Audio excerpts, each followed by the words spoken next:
ఆంధ్ర తెలంగాణలో తక్కువ ఫీజులతో high quality results ఇస్తున్న ఏకైక సంస్థ తిరుమల్ ఐఏఎస్ ఇన్స్టిట్యూట్. మాజీ ముఖ్యమంత్రి వైఎస్ జగన్మోహన్ రెడ్డి ఇంటి వద్ద అగ్ని ప్రమాదం సంభవించింది. గుంటూరు జిల్లా తాడేపల్లిలోని జగన్ నివాసం వద్ద రోడ్డు పక్కనున్న గార్డెన్లో బుధవారం మంటలు చెలరేగాయి.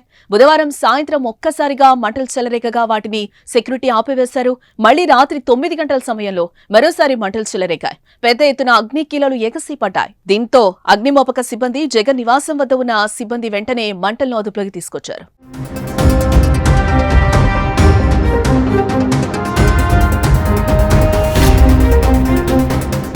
గతంలో జగన్ నివాసం వద్ద రోడ్డుకి ఇరువైపులా మున్సిపల్ కార్పొరేషన్ ఆధ్వర్యంలో మొక్కలు నాటి గార్డెన్ ఏర్పాటు చేశారు. అయితే ఆ మొక్కలు ప్రస్తుతం ఎండిపోయాయి.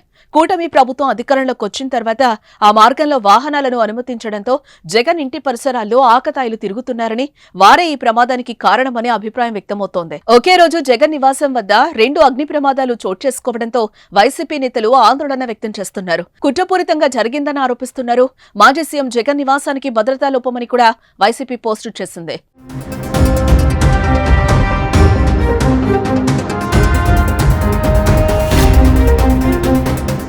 గతంలో కూడా జగన్ నివాసం దగ్గర రచ్చ జరిగింది. గతంలో భారతీయ జనతా పార్టీ యువమోర్చా నాయకులు అలాగే కార్యకర్తలు జగన్ ఇంటిపైకి చొచ్చుకొచ్చారు. తిరుమల శ్రీవారి లడ్డూ ప్రసాదంలో జంతువుల కొవ్వు అవశేషాలకు జగన్ కారణమయ్యాడంటూ అప్పట్లో బీజేవైఎం నాయకులు జగన్ నివాసాన్ని ముట్టడించారు.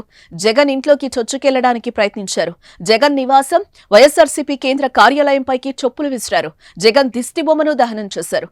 ఆ తర్వాత కిందటి నెల 23వ తేదీన తెలుగుదేశం పార్టీ జాతీయ ప్రధాన కార్యదర్శి మంత్రి నారా లోకేష్ జన్మదినం సందర్భంగా కొందరు కార్యకర్తలు జగన్ ఇంటి ముందు వేడుకలు జరుపుకొని హంగామా చేశారు. ఈ 2 ఘటనలు కూడా సెక్యూరిటీ వైఫల్యాలుగా వైసీపీ ఆరోపిస్తోంది. ఇప్పుడు అగ్ని ప్రమాద విషయంలో కూడా అదే ఆరోపణలు చేస్తోంది. భద్రతా లోపమని విమర్శలు చేస్తోంది.